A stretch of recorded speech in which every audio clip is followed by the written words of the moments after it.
إن الدين عند الله الإسلام. الحمد لله الحمد لله الذي أبدع الأفلاك والأرضين، والصلاة والسلام على من كان نبيا وآدم بين الماء والطين، وعلى آله وأصحابه أجمعين. أما بعد، فأعوذ بالله من الشيطان الرجيم. بسم الله الرحمن الرحيم. يا أيها الذين آمنوا اتقوا الله حق تقاته ولا تموتن إلا وأنتم مسلمون. وقال النبي صلى الله عليه وسلم: كلكم راع وكلكم مسؤول عن رعيته، أو كما قال عليه الصلاة والتسليم. اللهم صل على سيدنا مولانا محمد في أول وأوسط وآخر كلامنا. رب اشرح لي صدري ويسر لي أمري واحلل عقدة من لساني يفقه قولي. بزرگان محترم و معزز سامعین کرام اور عزیز ساتھیوں،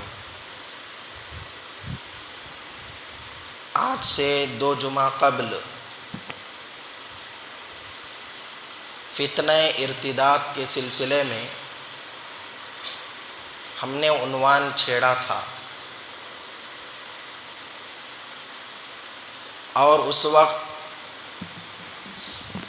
مختصر طور پر ہمارے پورے ملک کا ایک نقشہ آپ حضرات کے سامنے پیش کیا گیا تھا کہ ارتداد کا فتنہ کیسے پھیل رہا ہے،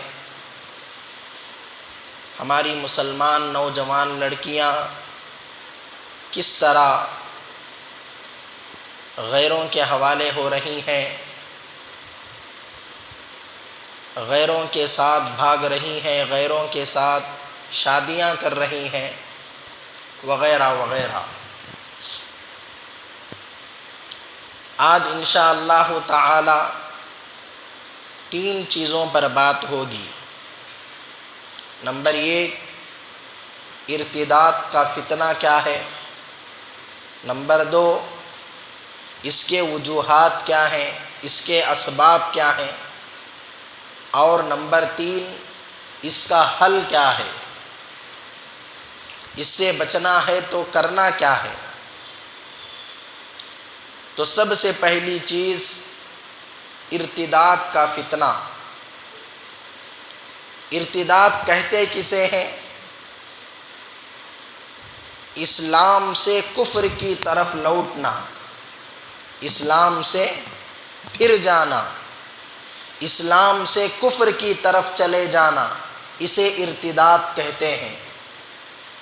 اور جو ارتداد میں مبتلا ہو جائے اس کو مرتد کہتے ہیں۔ جس طرح کفر کرنے والے کو کافر کہتے ہیں، شرک کرنے والے کو مشرک کہتے ہیں، نفاق کرنے والے کو منافق کہتے ہیں، ٹھیک اسی طرح ارتداد کا شکار ہونے والے کو مرتد کہتے ہیں۔ اور مرتد کے بارے میں قرآن و حدیث کے اندر بڑی سخت وعیدیں آئی ہیں۔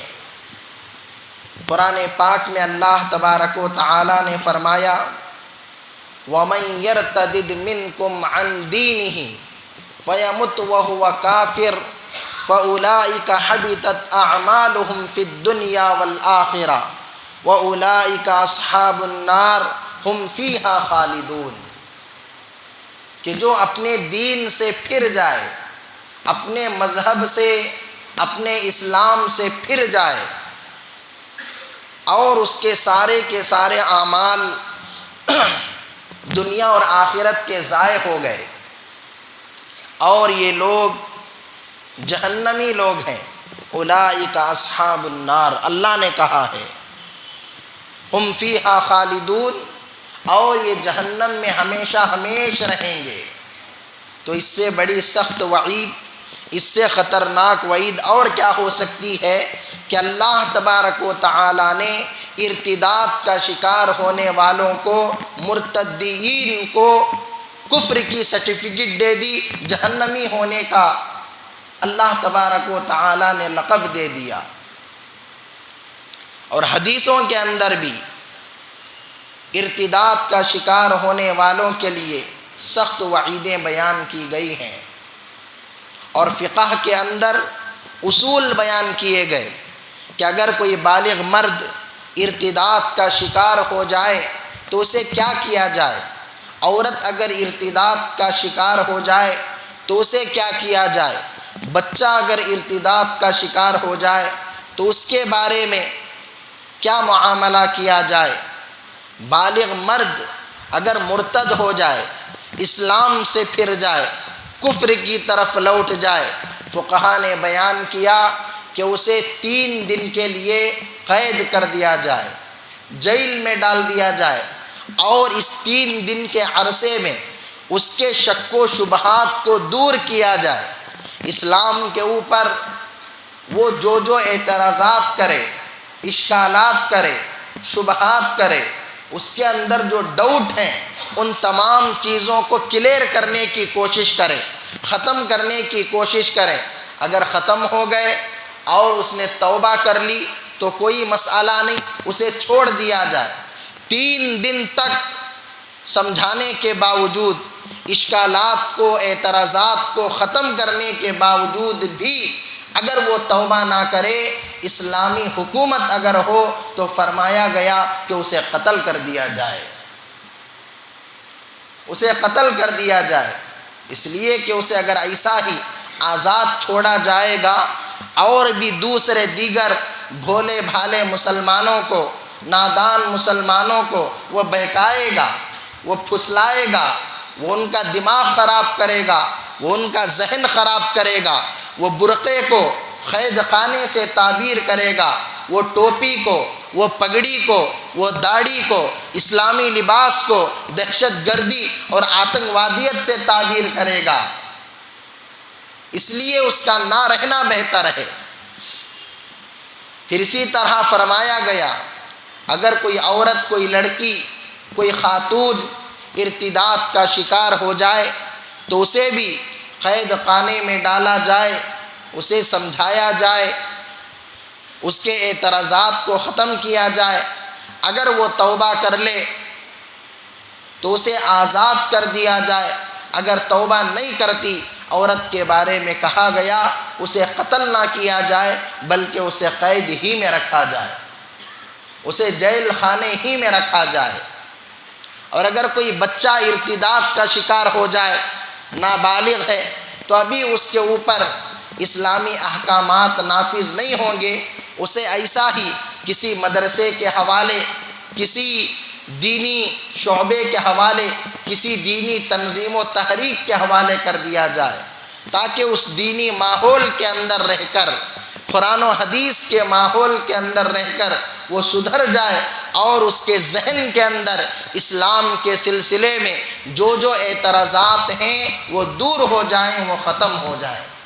اور ارتداد 2 قسم کا ہوتا ہے، ایک ارتداد ظاہری اور حقیقی کہ آدمی کھلم کھلا علل اعلان اسلام سے پھر جائے اور کفر کے کام کرے، اللہ کو چھوڑ کر غیر اللہ کا سجدہ کرے، مسجدوں کو چھوڑ کر مندروں میں جائے، اللہ کے سامنے جھکنے کے بجائے پتھروں کے سامنے، مورتیوں کے سامنے، درختوں کے سامنے، جانوروں کے سامنے وہ اپنی پیشانی کو ٹیکے، وہ اللہ کو چھوڑ کر غیر اللہ سے مانگے، علل اعلان اسلام کی مخالفت کرے، قرآن کی مخالفت کرے، حدیث کی مخالفت کرے، صحابہ کی مخالفت کرے، بزرگوں کی مخالفت کرے، اسلام کے سلسلے میں غلط باتیں بیان کرے، یہ کھلم کھلا ارتداد ہے،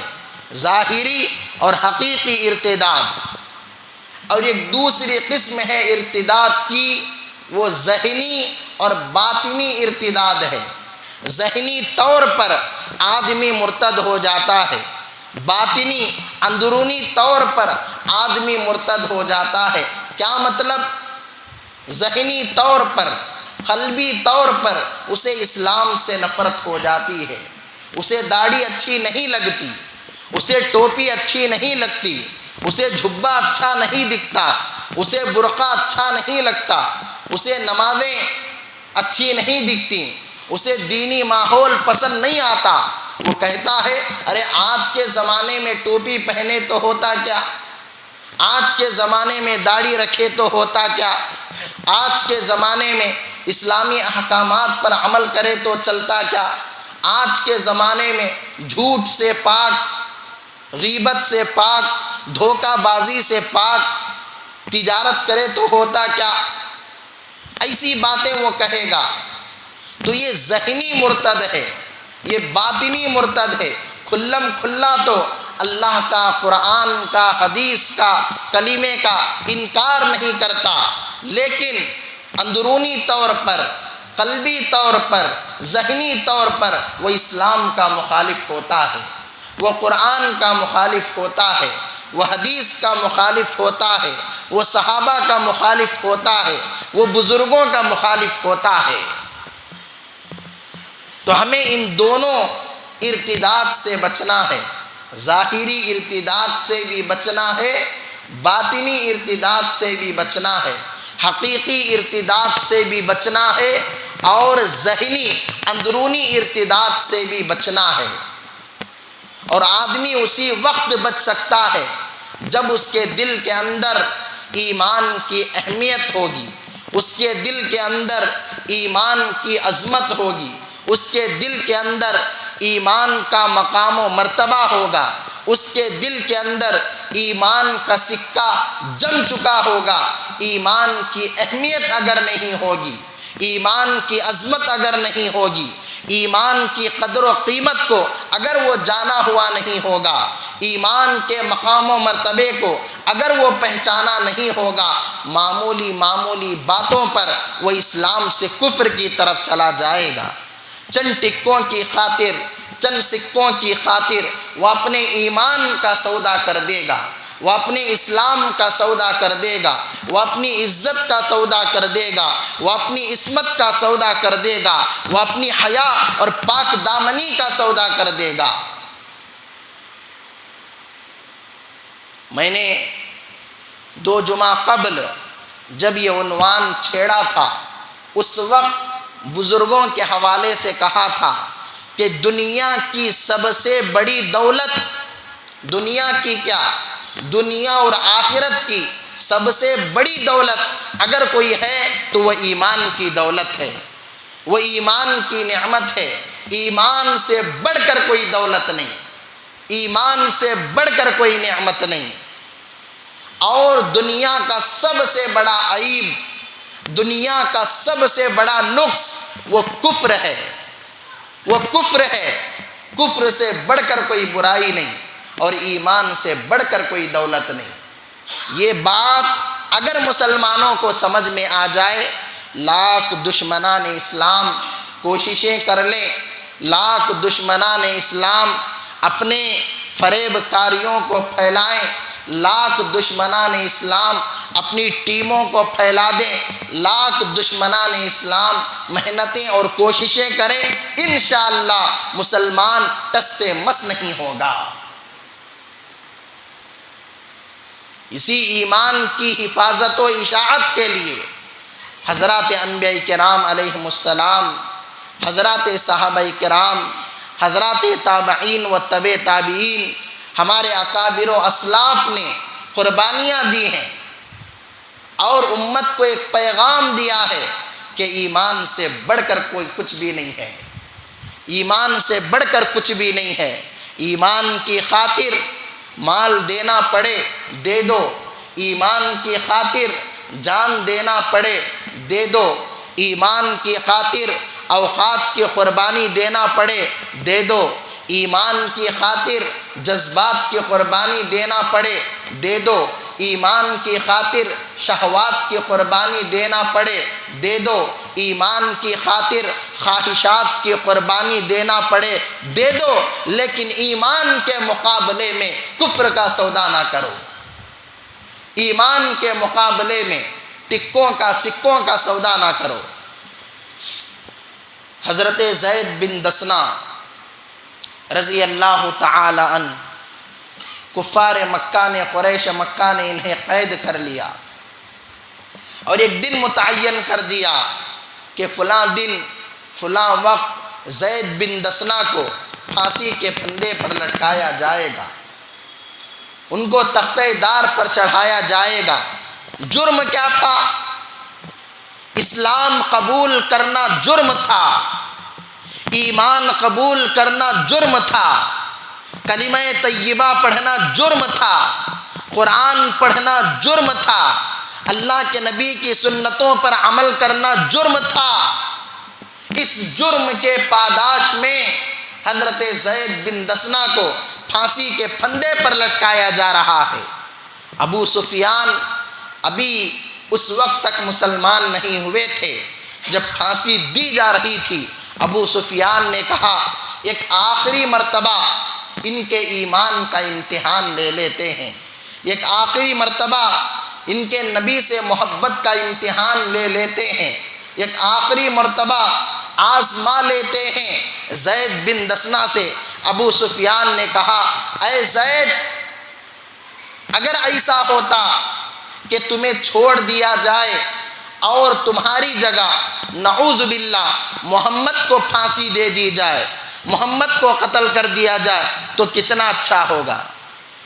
حضرت زید بن دسنا لال پیلے ہو گئے اور کہنے لگے اے ابو سفیان، اے کفار مکہ، اے قریش مکہ، تم محمد صلی اللہ علیہ وسلم کو میری جگہ پھانسی دینے کی بات کرتے ہو، یاد رکھو مجھے یہ بھی گوارا نہیں ہے کہ میں آزاد کر دیا جاؤں اور میرے نبی کے پیر میں کوئی کانٹا بھی چبھے، کوئی کانٹا بھی چبھے، مجھے یہ بھی گوارا نہیں۔ زید بن دسنا کا یہ جواب سن کر ابو سفیان کہنے لگے میں نے بہت سارے محبت کرنے والوں کو دیکھا، خدا کی قسم جیسی محبت صحابہ نبی سے کرتے ہیں ویسی محبت میں نے کسی میں نہیں دیکھی۔ یہ ایمان تھا، یہ اسلام تھا۔ اگر ایمان کمزور ہوتا، ایمان کی عظمت اور رفعت نہ ہوتی، وہاں اپنی جان کے مقابلے میں نبی کو پھانسی دینے پر وہ راضی ہو جاتے، نبی کو اپنی جگہ لانے پر وہ راضی ہو جاتے۔ حضرت خبیب رضی اللہ تعالی عنہ ایمان قبول کر لیتے ہیں، ان کو بھی کافروں نے، مشرکوں نے قید کر لیا، اعلان کر دیا کہ فلاں دن فلاں وقت میں خبیب کو پھانسی دی جائے گی۔ پھانسی دینے سے پہلے حضرت خبیب سے پوچھا گیا تمہاری آخری خواہش کیا ہے، تمہاری آخری خواہش کیا ہے؟ حضرت خبیب اپنی جان کی بھیک مانگ سکتے تھے، حضرت خبیب اپنی جان کے بارے میں درخواست پیش کر سکتے تھے، حضرت خبیب ایمان چھوڑ کر کفر کو اختیار کر سکتے تھے، حضرت خبیب دل میں ایمان رکھ کر کم سے کم زبان سے کفر کا اظہار کر سکتے تھے، حضرت خبیب نے کہا اب پھانسی مجھے ہو رہی ہے، میں جام شہادت نوش کرنے جا رہا ہوں، یہ کام کرو 2 رکعات نماز پڑھنے کی مہلت دے دو، 2 رکعات نماز پڑھنے کی مہلت دے دو۔ کافروں نے کہا ٹھیک ہے، 2 رکعات میں کیا جاتا ہے، نماز پڑھ لے۔ حضرت خبیب نے رکعت باندھی اور جلدی جلدی سے آپ نے 2 رکعت نماز پڑھی۔ سلام پھیر کر آپ نے کہا میں نے جلدی جلدی نماز کیوں پڑھی ہے، تمہیں معلوم ہے؟ تمہیں معلوم ہے؟ کہنے لگے کیا بات ہے؟ حضرت خبیب کہنے لگے میں نے جلدی جلدی نماز اس لیے پڑھی ہے، اگر میں نماز دیر کرتا شاید تم لوگ یہ سوچتے کہ موت کے ڈر سے، پھانسی کے پھندے کے ڈر سے یہ دیر سے نماز پڑھ رہا ہے، یہ آرام سے نماز پڑھ رہا ہے، یہ خیال یہ شبہ تک تمہارے ذہن میں نہ آئے، اس لیے میں نے جلدی جلدی نماز پڑھ کر تمہیں بتا دیا کہ محمد کے غلام موت سے نہیں ڈرتے، وہ جام شہادت پینے کو پسند کرتے ہیں۔ حضرت زبیر ابن عوام 8 سال کی عمر میں ایمان قبول کرتے ہیں۔ 8 سال کی عمر، 8 سال کی عمر کیا ہوتی ہے؟ کھیلنے کودنے کا زمانہ، مزے کرنے کا زمانہ، موج مستی کرنے کا زمانہ، لیکن 8 سال کی عمر میں انہوں نے اسلام قبول کر لیا۔ ان کے چچا کو معلوم ہوا کہ حضرت زبیر ابن عوام نے اسلام قبول کر لیا ہے، تو حضرت زبیر کو الٹا لٹکا دیا جاتا تھا، الٹا لٹکا کر حضرت زبیر کو دھواں دیا جاتا۔ 8 سال کے بچے تھے نا، تو اس حساب سے ان کو سزا دی جاتی کہ ان کو الٹا لٹکا دیا گیا اور ان کو دھواں دیا جا رہا ہے کہ اس دھواں کے ذریعے کم سے کم وہ ایمان و اسلام کو چھوڑ دیں۔ حضرت زبیر نے نہیں چھوڑا۔ تو جب ایمان کی عظمت اور رفعت دلوں کے اندر آئے گی، کفر کتنا ہی محنت کر لے، باطل کتنا ہی محنت کر لے، ہم ایمان کے مقابلے میں کسی چیز کا سودا نہیں کریں گے۔ اگر ایمان کمزور ہوگا، ایمان کی عظمت اور رفعت دلوں کے اندر نہیں ہوگی، تو معمولی معمولی باتوں پر ایمان کا سودا ہو جائے گا، چند ٹکوں پر ایمان کا سودا ہو جائے گا، چند سکوں پر ایمان کا سودا ہو جائے گا، چند باتوں پر ایمان کا سودا ہو جائے گا۔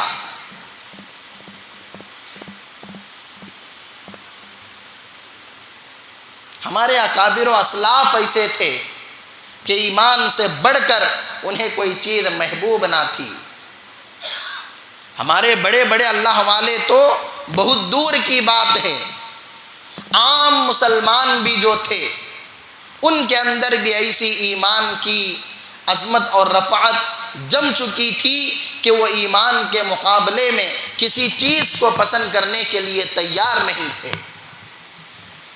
مغل بادشاہوں میں ایک بادشاہ گزرے ہیں جہانگیر، اور ان کی بیوی تھی نور جہاں ملکہ۔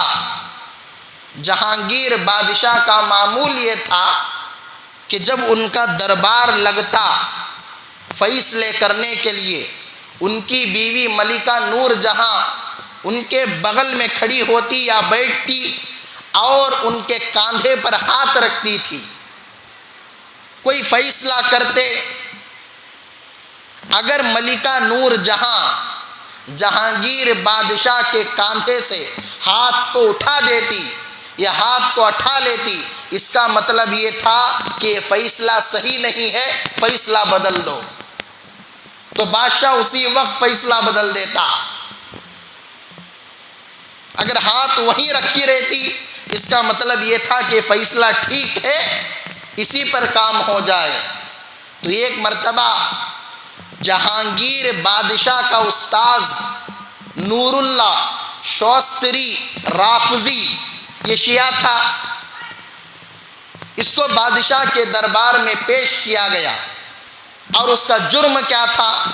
وہ حضرات صحابہ کو گالیاں دیا کرتا تھا۔ مسلمان کلمہ پڑھ کر مسلمان بنتے ہیں، شیعہ صحابہ کو گالیاں دے کر شیعہ بنتے ہیں۔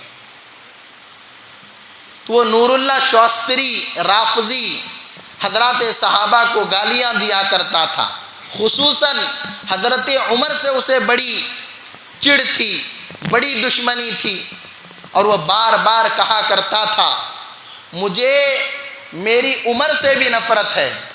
وہ کہا کرتا تھا مجھے میری عمر سے بھی نفرت ہے، اس لیے کہ میری عمر کے اندر عمر کا نام آ رہا ہے۔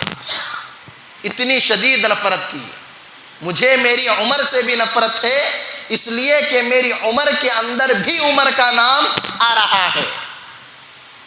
تو یہ بات جب جہانگیر بادشاہ کو پتہ چلی تو دربار میں پیش کیا گیا۔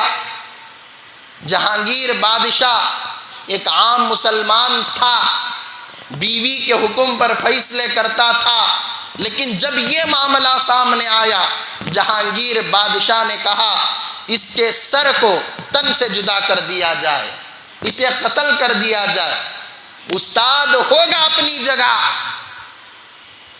میرا معلم ہوگا اپنی جگہ، لیکن ایمان اپنی جگہ، صحابہ کی عظمت اپنی جگہ، صحابہ کا مقام و مرتبہ اپنی جگہ۔ جب جہانگیر بادشاہ نے یہ حکم دیا کہ اس کے سر کو تن سے جدا کر دیا جائے، ملکہ نور جہاں نے کاندھے پر سے ہاتھ اٹھا لیا کہ فیصلہ صحیح نہیں ہے، فیصلہ بدل دو۔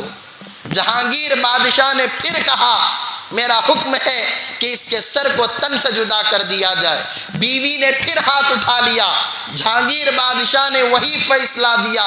کئی مرتبہ ایسا ہوا تو بیوی پیچھے سے کرتے کو پکڑ کر کھینچنے لگی جہانگیر بادشاہ کے، یہ کیا کر رہے ہو؟ یہ تمہارا استاد ہے، یہ تمہارا معلم ہے، یہ فلاں ہے فلاں ہے فلاں ہے، اس فیصلے کو بدل دو۔ تو بھرے دربار میں جہانگیر بادشاہ نے ایک جملہ کہا جو سونے کے پانی سے لکھنے کے قابل ہے۔ جہانگیر نے کہا جانے من جان دادم ایمان نہ دادم۔ یہ فارسی کا جملہ ہے۔ بیوی سے کہا جانے من جان دادم ایمان نہ دادم، اے میری جان میں نے تمہیں جان تو دے دی ہے لیکن ایمان نہیں دوں گا۔ میں تمہیں جان تو دے سکتا ہوں لیکن ایمان دے دوں یہ گوارا نہیں ہے۔ تو نور اللہ شاستری جو جہانگیر بادشاہ کا استاد تھا، صحابہ کو گالیاں دینے کے جرم میں اسے قتل کر دیا گیا۔ بتانا یہ چاہ رہا ہوں کہ ہمارے جو بڑے تھے، ہمارے جو پرانے تھے، ان کے اندر ایمان کی ایک ایسی رمق تھی، ان کے اندر ایمان کی ایک ایسی محبت تھی کہ وہ ایمان کے مقابلے میں کسی کو قبول کرنے کے لیے تیار نہیں تھے۔ اب ایمان ہمارا کمزور ہو گیا، ایمان کی عظمت اور رفعت ہمارے دلوں سے ختم ہو گئی، تو ارتداد کے واقعات ہمیں سننے کو مل رہے ہیں۔ میں نے سنایا نا، صرف 3 سال کے اندر 2018 2019 2020 ان 3 سالوں کے اندر صرف ہمارے ملک بھارت کے اندر 1,50,000 مسلمان لڑکیوں نے کافروں مشرکوں سے شادیاں کی ہیں، اور یہ وہ رپورٹ ہے جو پولیس اسٹیشنوں میں درج ہے، جو کورٹوں میں درج ہیں۔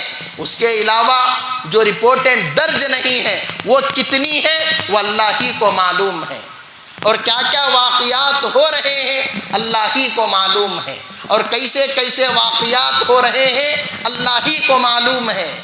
لیکن اب ہم مطمئن ہیں، آرام سے ہیں۔ خطرناک قسم کی رپورٹیں ہمارے پاس موجود ہیں۔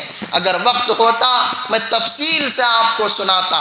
یہ جو ہماری مسلمان لڑکیاں ارتداد کا شکار ہو رہی ہیں، غیروں کے حوالے ہو رہی ہیں، غیروں سے شادیاں کر رہی ہیں، غیروں کے ساتھ بھاگ رہی ہیں، آخر اس کی وجوہات کیا ہیں؟ اب میں نے ایمان کی عظمت آپ کو بتا دی ہے، ایمان کی رفعت آپ کو بتا دی ہے، ایمان کا مقام و مرتبہ میں نے آپ کو بتا دیا ہے۔ آئندہ جمعہ میں آپ حضرات کو بتاؤں گا کہ یہ جو ہماری لڑکیاں غیروں کے حوالے ہو رہی ہیں اس کی وجوہات کیا ہیں۔ اس کے اسباب کیا ہیں، کن کن وجہوں سے یہ ہماری لڑکیاں غیروں کے حوالے ہو رہی ہیں، اور اس کا حل کیا ہے، اس کا حل کیا ہے، کیا کر کے ہم ان برائیوں سے بچ سکتے ہیں، انشاءاللہ میں بیان کروں گا۔ اللهم صل على سيدنا محمد اللهم صل على